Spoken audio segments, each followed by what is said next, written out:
Good morning, सुप्रभात, केम छो, सलाम। उम्मीद है आप सब लोग बेहतर होंगे, अपना ध्यान रख रहे होंगे। आज बाबा साहब अम्बेडकर की जयंती है और बाबा साहब अम्बेडकर के बारे में आप सभी जानते होंगे कि उन्होंने जो है वो भारत के संविधान को इस्टेब्लिश करने में कितनी बड़ी भूमिका निभाई उन्होंने। दरअसल भारत के संविधान में कई सारे ऐसे परिवर्तन हैं जो बाबा साहब अम्बेडकर के कहने में उसमें किए गए, उसमें उनको शामिल किया गया।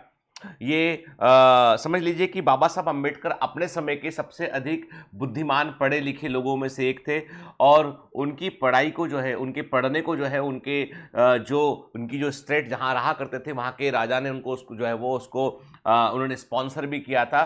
दरअसल बाबा साहब अम्बेडकर के बारे में मैं एक ही बात बोलूँगा कि ये वो व्यक्ति थे जो पॉलिटिशियन किसी भी लेवल पर नहीं थे, एक विजनरी थे। उन्होंने हमारे पूरे समाज जो कई हिस्सों में बटा हुआ था उसको एक साथ लेकर आगे बढ़ने की दिशा में बड़ा कदम उठाया था उन्होंने के केवल हम में यदि हम यहाँ पर देखें तो यहाँ पर हमारे संविधान में जितने भी हमारे मौलिक अधिकार हैं, हमारे फंडामेंटल राइट्स हैं, हमारे ठीक है ना, फंडामेंटल जितनी चीज़ें शामिल है इसमें, उसमें उनका बड़ा योगदान था। अब देखिए, मैं बहुत मेरे पास शब्द ही नहीं है कि मैं उनको किस प्रकार से जो है प्रेस करूं।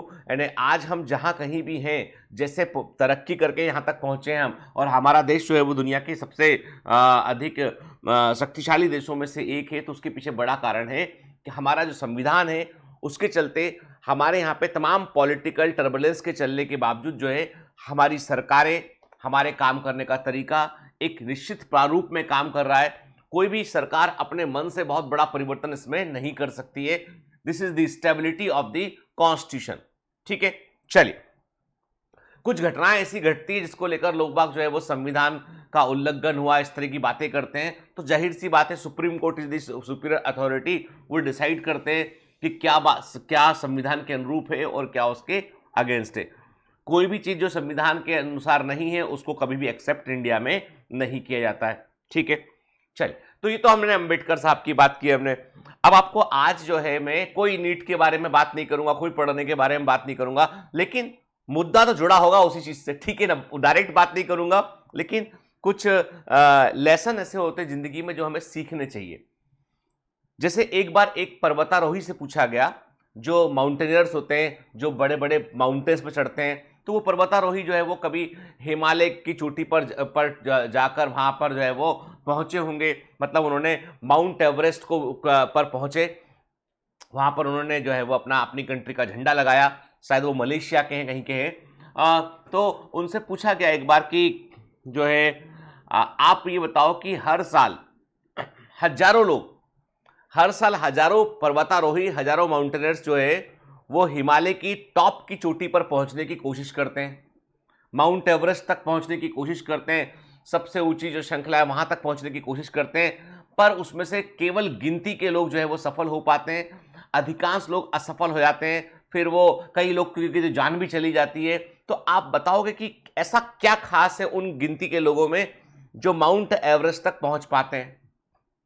तो उन माउंटेनियर ने बताया कि दरअसल क्या होता है कि माउंटेनिंग के कुछ प्रिंसिपल्स होते हैं। जब पर्वतारोही कोई पर्वत पर चढ़ता है, उसको पहाड़ की चोटी पर पहुंचना होता है, देयर आर सर्टेन प्रिंसिपल्स, और वो प्रिंसिपल जो है वो अनुभव से आते हैं। उनने बताया कि जब कोई एक नया पर्वतारोही पहली बार माउंट एवरेस्ट की तरफ जा रहा है, पहली बार वो जो है वो किसी पहाड़ की चोटी पर जाने की कोशिश कर रहा है, तो वो पूरे समय उस पहाड़ की चोटी को देखता है और बड़े उत्साह से चलता है, बड़े जोश के साथ जो है वो डे 1, डे 2, डे 10, डे 11 दिनों लगते हैं पहुंचने में, बड़े पहाड़ के ऊपर चढ़ने में। लेकिन लगभग आधे सफर पर पहुंचने के बाद वो थक जाता है, उसके अंदर उतनी एनर्जी नहीं बचती है कि वो पहाड़ की चोटी तक पहुंच पाए वो, और वो थक जाता है और कई बार निराश होकर वापस लौट आता है, और कई बार उस थकान के चलते उसकी जान भी चली जाती है। लेकिन एक अनुभवी पर्वतारोही जो होता है, जिसको पता है कि मुझे माउंटेन की टॉप पर पहुंचना है, मुझे पर्वत श्रृंखला की चोटी पर पहुंचना है, वो क्या करता है, वो सफर शुरू करने के पहले एक बार माउंटेन की चोटी को देखता है वो, और फिर डिसाइड करता है कि मुझे अगले अगले मुझे अगले एक घंटे में मुझे कितना आगे जाना है, उतना आगे जाता है, और 45 मिनट 45 मिनट आगे जाने के बाद 10 से 15 मिनट वो सुस्ताता है। 10 से 15 मिनट सुस्ताता है, आराम करता है, फिर अपना अगला लैप पूरा करता है वो, फिर वो 40-45 मिनट आगे जाएगा, फिर 10 मिनट विश्राम करेगा। और उसने डिसाइड किया था कि मुझे इतनी दूरी तय करनी है, उसके बाद वो जो है वहां पर अपना एक तंबू लगाएगा। वो ये जो माउंटेन पे आते हैं वो लोग भी यहाँ पे टेम्परेरी रेस्ट करते हैं, रेस्ट करेगा वो, और अगले दिन के सफर की दिमाग में तैयारी कर लेगा वो। उसको चोटी बार बार नहीं देखता, वो बार बार वो देखता ही नहीं है कि मुझे कहां पहुंचना है, वो सिर्फ देखता है कि कल मैं यहां था, आज मैं इसके इतने आगे पहुंच गया हूं, कल मुझे इससे और आगे पहुंचना है और उसके और आगे पहुंचना है। बराबर रेस्ट लेता हुआ चलता है, बराबर अपने कदमों का हिसाब रखता हुआ चलता है। वो ये नहीं देखता है कि मुझे उतने ऊपर जाना है, वो ये देखता है कि मुझे कल इसके इतना आगे जाना है, बस इतना देखता है वो, इसके इतना आगे जाना है, बस इतना देखता है वो। चोटियां उसको डराती नहीं है, जो माउंटेन पीक है वो उसको कभी डराती नहीं है। कारण यह है कि उसने उसके बारे में सोचा ही नहीं, उसने सोचा अपनी अगली स्टेप के बारे में, उसने सोचा अपने अगले घंटे के बारे में। सफर आसान होता चलता है और फाइनली वो माउंटेन पीक तक पहुंच जाता है बगैर किसी थकावट के, क्योंकि उसने अपने आप को पर्याप्त विश्राम भी दिया, उसने अपने आप को रोज में तैयार किया। रोज में तैयार होते होते वो माउंटेन पीक तक पहुंच जाता है। ये अनुभवी पर्वतारोही होते हैं, बहुत ज्यादा उत्साहित नहीं होता है वो, बहुत ज्यादा अपने आप को थकाता भी नहीं है वो, पर्याप्त विश्राम के साथ आगे बढ़ता है और माउंटेन पीक तक पहुंच जाता है। फिर दूसरा क्या होता है कि कई बार ये होता है कि जैसे आप पहाड़ पर ऊपर चढ़ रहे हो तो बड़ा सा एक बोल्डर आ गया। बोल्डर मतलब होता है कि वो जो माउंटेन्स होते हैं उनमें कई बार कुछ चट्टानें बाहर तरफ निकली होती है, बाहर तरफ चट्टानें निकली होती है। अब ये तो बड़ा मुश्किल काम हो गया, आप पहाड़ पर ऊपर चढ़ रहे हो, एक चट्टान बाहर निकली है, तो जो जिनको कम अनुभव होता है वो लोग क्या करते हैं, वो साइड से ऐसे गोल घूमते हुए पहाड़ पर चढ़ने की कोशिश करते हैं, और कई बार वो गोल गोल ही घूमते रहते हैं, मेहनत करते हैं, पर वो ऊपर है ना, एल्टीट्यूड नहीं बढ़ता उससे। बोल्डर के कारण, यदि बोल्डर कहीं निकला हुआ है बाहर, आप ऐसे घूमोगे तो आपकी मेहनत तो लगेगी लेकिन एल्टीट्यूड नहीं बढ़ेगा, ऊंचाई पर नहीं पहुंचोगे आप, तो वो उस बोल्डर को अवॉइड करते हैं। लेकिन जो अनुभवी पर्वतारोही होता है वो उस बोल्डर को अवॉइड नहीं करता है, वो बोल्डर के बिल्कुल बाजू से या बोल्डर के ऊपर से धीमे धीमे कर कर उसके ऊपर से क्रॉस करके ऊपर निकल जाता है। वो कठिन होता है लेकिन वो निकल जाता है। उसे मालूम है कि यदि मैं पैरेलल घूमूंगा इसके तो मेरा वक्त भी बर्बाद होगा, ऊंचाई भी नहीं बढ़ेगी, तो ऊंचाई बढ़ने के लिए ऐसे बड़े ऑब्स्टिकल्स को, चैलेंज को स्वीकार करता है और उनको क्रॉस कर जाता है वो। तो जो अनुभवी लोग होते हैं, मुसीबत आने पे, संकट आने पे उसका सामना करते हैं, उससे बचने की कोशिश नहीं करते वो। तीसरा, कई बार क्या होता है कि जो जो पर्वतारोही जो है वो नए नए होते हैं, थोड़े भी फिजिकल चैलेंज आए उनको, थोड़ी भी परेशानी हुई उनको, तो घबरा जाते हैं, एकदम से घबराकर डिसेंड करने लगते हैं, नीचे आने लगते हैं। जो अनुभवी पर्वतारोही होते हैं, जो एक्सपीरियंस माउंटेनियर होते हैं, वो क्या करते हैं, वे अपना मतलब उनको इस बात के लिए भी मेंटली तैयार रहते हैं कि यदि मुझे और वजन कम करना पड़ा तो मैं अपना सामान भी हटा दूंगा, सिर्फ मैं चढ़ने वाला उतरने वाला सामान रखूंगा। उसके लिए भी तैयार रहते हैं वो लोग कि हम शेयर कर लेंगे, कम सामान में काम चला लेंगे। तो वो किसी भी तरह के सैक्रिफाइस से वो डरते नहीं है।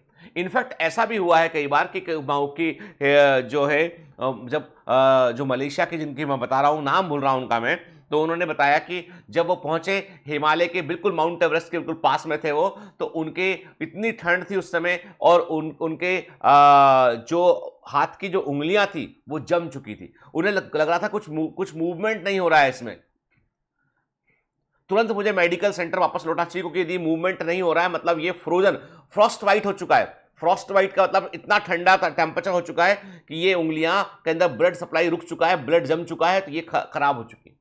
अब तरीका ये था कि या तो नीचे तुरंत लौट जाओ, तुरंत जो है वो मेडिकल ट्रीटमेंट कराओ उसका, शायद वो ठीक हो जाए। दूसरा तरीका था कि उंगलियां काट दो। उन्होंने मालूम क्या किया, उन्होंने अपनी 4 उंगली यहाँ की, 4 यहाँ की जो जम चुकी थी, वहां से काट के उसमें बैंडेज लगाया और आगे बढ़ गए। आप बोलोगे प्योर शुद्ध पागलपन है, तो उनसे पूछा गया कि भाई ये तो पूरा पागलपन है, आपने अपनी 8 उंगलियां काटकर आप ऊपर गए। उन्होंने कहा यही तो पागलपन मुझे वहां तक पहुंचाया है। उसने कहा कि जिंदगी में जब भी आप टॉप पर, शिखर पर पहुंचते हैं ना, you have to pay the price and you have to be ready to pay the price. मैंने वो प्राइस को भुगतान किया है।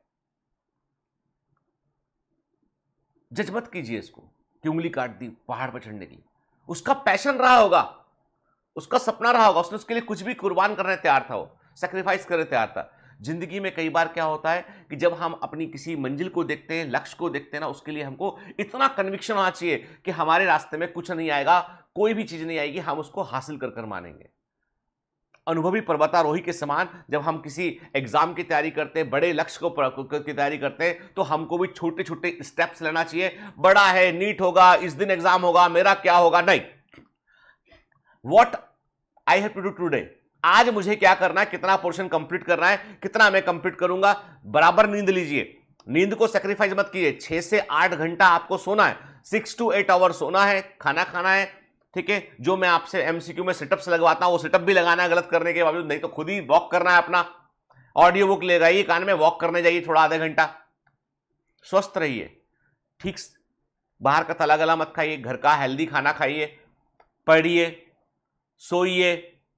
और आज का लक्ष्य तय कीजिए कि आज मुझे अपना टारगेट पूरा करना है, ये चैप्टर सर ने बताया, ये पढ़ाया, ये पूरा करना है। बस छोटे छोटे टारगेट पूरे करते चलो, बड़ी मंजिल तक पहुंच जाएंगे। और कभी कोई टफ चैप्टर आता है, बोल्डर के समान बाहर निकला टफ चैप्टर आता है, डरना मत, पूरा करना, उसको क्रॉस मत करना कि आज नहीं कल करूंगा, आजू से निकलूंगा, बाजू से निकलूंगा, उसे तैयार करना।